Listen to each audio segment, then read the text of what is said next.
राजा भोज और सत्य। एक दिन राजा भोज गहरी निद्रा में सोए हुए थे। उन्हें स्वप्न में एक अत्यंत तेजस्वी वृद्ध पुरुष के दर्शन हुए। राजन ने उनसे पूछा, महात्मन आप कौन हैं? वृद्ध ने कहा, राजन मैं सत्य हूँ और तुझे मेरे कार्यों का वास्तविक रूप दिखाने आया हूँ। मेरे पीछे पीछे चल आ और अपने कार्यों की वास्तविकता को देख। राजा भोज और सत्य राजा भोज उस वृद्ध के पीछे पीछे चल दिए। राजा भोज बहुत दान पुण्य, यज्ञ, व्रत, तीर्थ, कथा कीर्तन करते थे। उन्होंने अनेक तालाब, मंदिर, कुएं, बगीचे आदि भी बनवाए थे। राजा के मन में इन कार्यों के कारण अभिमान आ गया था। वृद्ध पुरुष के रूप में आए सत्य ने राजा भोज को अपने साथ उनकी कृतियों के पास ले गए।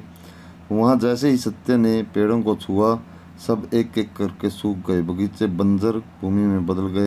राजा इतना देखते ही आश्चर्यचकित रह गया। फिर सत्य राजा को मंदिर ले गया।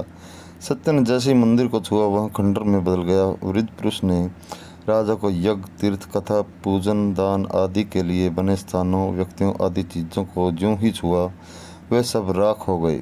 राजा यह सब देखकर विक्षिप्त सा हो गया। सत्य ने कहा, राजन, यश की इच्छा के लिए जो कार्य किए जाते हैं उनसे केवल अहंकार की पुष्टि होती है, धर्म का निर्वहन नहीं।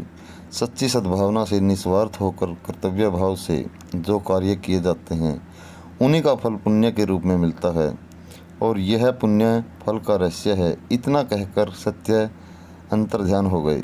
राजा ने निंद्रा टूटने पर गहरा विचार किया और सच्ची भावना से कर्म करना प्रारंभ किया, जिसके बल पर उन्हें न सिर्फ यश कीर्ति की प्राप्ति हुई बल्कि उन्होंने बहुत पुण्य भी कमाया। मित्रों, सच ही तो है, सिर्फ प्रसिद्धि और आदर पाने के नज़रिए से किया गया काम पुण्य नहीं देता। हमने देखा है कई बार लोग सिर्फ अखबारों और न्यूज़ चैनल्स पर आने के लिए झाड़ू उठा लेते हैं या किसी गरीब बस्ती का दौरा कर लेते हैं।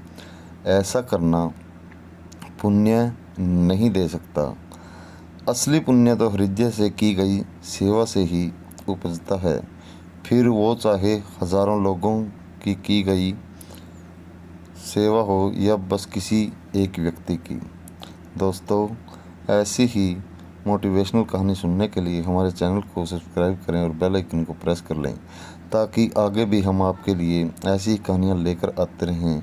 और दोस्तों, वीडियो को लाइक करके शेयर करना बिल्कुल न भूलें। तब तक के लिए धन्यवाद।